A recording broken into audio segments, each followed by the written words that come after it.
Hey guys, Mike here, the Detroit Borg, with a look at the Logitech Solar Keyboard Folio case for the iPad 2 and the iPad 3. Now this retails for $129.99 and it's fairly pricey, but let's take a look around to see what we get for that money. So this is a Folio style case, so it completely protects the iPad but adds a Bluetooth keyboard integrated into the case and charges via solar cells. So no wires, no batteries to change here. It's entirely self-sufficient. Connects via Bluetooth obviously, since all keyboards connecting to the iPad have to connect via Bluetooth or physical connection. So what we have here is interactive packaging, which is kind of interesting. So you can open this up and take a look around the case itself. There's actually magnets in the packaging itself, not in the case, but in the packaging, which keep it closed. So here you can take a look at the keyboard, and you have a little window here to test out the keys. So if you're in the Best Buy or any electronics store, you can take a look around to see if you like the keys. So this is a chiclet style keys, very similar to Apple's Bluetooth keyboard. It has that same sort of travel, same sort of feel to it. We also have one of its key features demonstrated here, which is its positions. Now, unlike most keyboards that just, I don't know, sort of allow you to slot this into different positions, this actually has some functionality to it. So when you move it into the keyboard position or the typing position here, it actually activates the Bluetooth keyboard. So there's no on and off switch here. You just move it into the keyboard position and it turns on the Bluetooth keyboard and pairs with the iPad. As soon as you move it out of that position, or if you close it, it turns off the keyboard and you're good to go. A lot of keyboards, they stay permanently connected to it and you have to physically turn it off, or you have to go to the iPad to eject the keyboard. You also have a media position here, which turns the front row of keys into media controls for your movies or music, and we'll demonstrate that. So let's go ahead and take it out of its packaging to see what we get. Now I've already cut the tabs here, so all you have to do is lift it up, and we can slide it out. But first, let's take a look at the literature here. We have the Logitech guide, which tells us a little about the product, about what the buttons do, how to install the iPad, how to pair the Bluetooth keyboard to the iPad. So let's go ahead and take a look around. We also have our important information guide, which we don't care about. Peel that back, slide it out. So now we can take a look around the case. So on the inside we have our tray here for installing the iPad, which is actually a soft plastic, so it also provides plenty of protection for the iPad surface. This won't scratch it or trap dirt that might scratch the iPad. We also have our cutouts here, obviously, for the camera, the buttons, our headphone jack, our microphone, our speakers, our dock connector, that sort of thing. Inside we have this polyurethane material, just like on the outside. It's got the same sort of texture to it, so it's also soft material to protect the iPad. Now the keyboard itself also has some instructions on it on how to install the iPad, how to configure it and set it up, and how to use settings under your iOS device to connect it, or your iPad in this case. So we have our full keyboard here, which is not a full-size keyboard in the traditional sense. It's a little crushed together, obviously, to fit the width of the iPad, but it feels pretty full-size. It's actually fairly comfortable. We have a lot of dedicated keys here, which we'll demonstrate once we get the iPad connected. So around the outside, you can see we have our solar cells here, which are covered in plastic. We're going to take that off. So there you go. Again, this will charge with either solar light or artificial light. Now installing the iPad is easy. All you have to do is drop it into the frame, push it at the corners, and it kind of snaps into place. And you can see it does covers the edge of the iPad very minimally, so it doesn't obscure the bezel at all, and it's pretty snug in there. So you can easily pop it out simply by flexing the frame and it pops out, or snapping it over the edge to snap it back on. Now with our iPad installed, we can take a look around. So on the front we have our polyurethane material here. Again, very soft material, again very similar to the smart cover or smart case from Apple. We have our Logitech branding here along with our solar cells. Now these are under a sort of a flexible plastic, so these will not shatter with use. I know that was my concern when I saw that. I thought, well, if that's glass, that's going to break. But no, it's pretty durable. On the back we have our hinge here for operating or positioning the iPad into those two positions, typing or media mode. We also have our camera cutout along with cutouts for the sleep-wake switch, volume rocker, and rotation or mute switch. Cutout for the 30-pin dock connector, as well as for the microphone and headphone jack. Now these buttons do look like they're hard to operate, but it's not. You actually can get your finger in there to operate just fine. So the other thing here is we have a cutout for or perforations for the speaker to operate. So this actually doesn't muffle the speaker. It actually seems to enhance the quality of the speaker, largely because the audio sort of bounces off this material and back to the user. So I think it actually enhances the audio of the iPad. Now on the inside we have our keyboard along with our battery compartment here, which is sealed, charges only by solar, so you can't replace the batteries or that sort of thing. You can see that it articulates here. You can see the bare iPad on the back, along with this soft microfiber material to protect the iPad. Now, as you probably noticed, there are these little nubs here at the corners of the harder case, which wraps the iPad. And that's part of the positioning mechanism. So if we drop it into our typing position, you can see it locks into place. Or if you drop it into our immediate position, it locks it into place. Now on the right side, we have our Bluetooth key, which turns the Bluetooth on and off. So if we tap that, it goes into pairing mode and turns the keyboard or disconnects the keyboard from the iPad. We also have a little charging indicator here, which lets us know we have a full charge. Right now you can see it's flashing green, letting us know we're fully charged.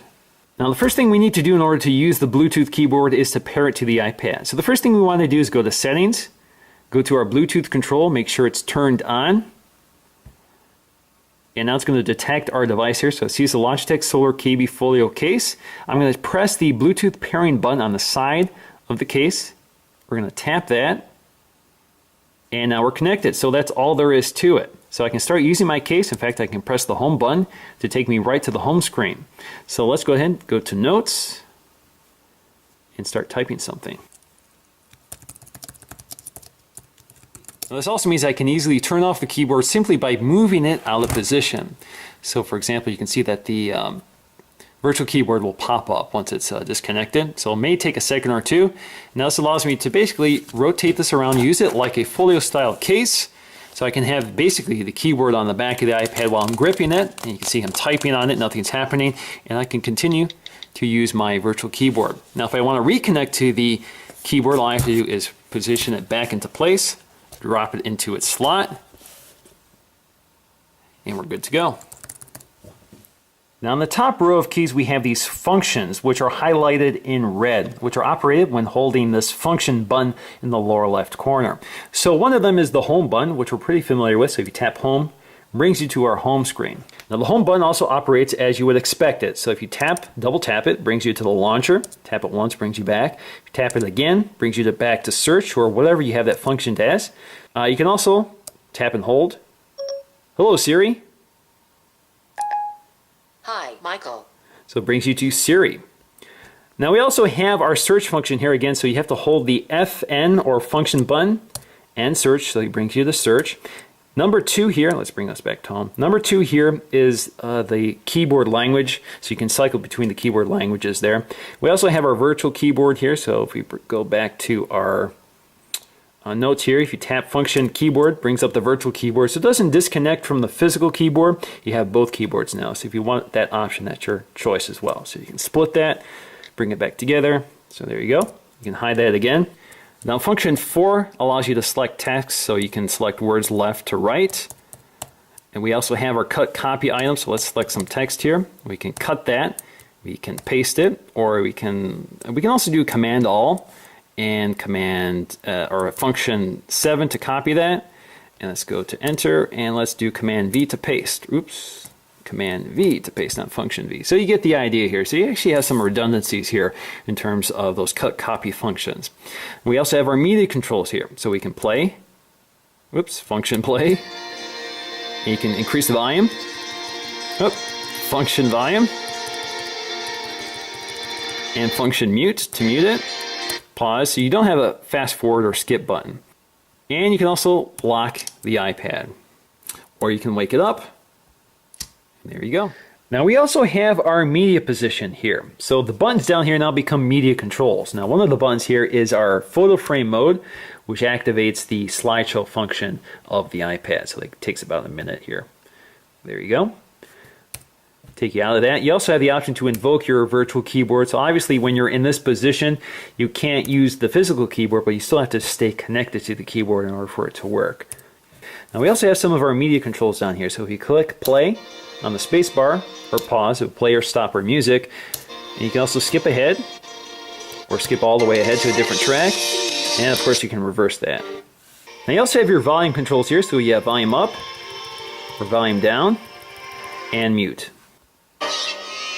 Now of course this also works with video. So you can play, pause, skip forward, or skip track. You can also increase volume, drop volume, or mute it.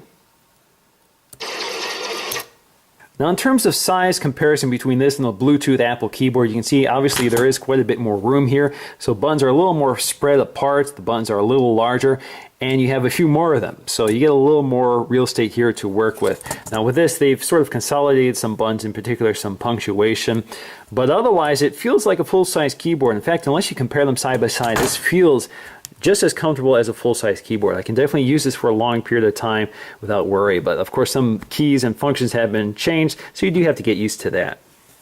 So in the end, I'm definitely a big fan of the keyboard case. It checks all the boxes for me, provides plenty of protection for the iPad, has a built-in keyboard that is actually useful and comfortable to use over a long period of time, has a very slick on and off feature, which definitely solves one of my biggest headaches with using a Bluetooth keyboard with the iPad, including the Apple keyboard itself. Now there are two major problems with me for this case. One of them is how clumsy it is to sort of fold it up. So you kind of have to fold it up, and you want to make sure you fold it in front of the battery, not behind the battery. So it kind of rubs against the front of the iPad, and you don't really want that to happen. The other problem here is that the case is very heavy. It adds about 1 pound and 1 ounce to the overall weight of the iPad, so that's quite heavy. So the iPad itself is 1 pound and 4 ounces. This adds another 1 pound and 1 ounce, so it gets quite a bit heavier. It would be nice if this part came off and you can just use this part, as you know, provides protection for the iPad, and you can reconnect it to the case as you need it. But in the end, you can still fold it back. It is pretty comfortable to hold, but again, it is pretty heavy. So for example, when you're holding it back here, you can hold onto the battery compartment, so add some grip to it. And your keys will not interfere or will not operate on the screen when you're in this position. So again, pretty clever design. So in the end, I still think this is the best solution out there. You're certainly paying for it at $129.99, but you get excellent protection for the iPad, you get an excellent keyboard case, and you get solar charging, so you don't have to worry about charging this via USB or changing the batteries. So this is definitely an excellent self-sustaining all-in-one solution for your iPad, and I definitely recommend it. So that's going to do it for me, guys. Thanks for watching, and I'll see you again in the next video.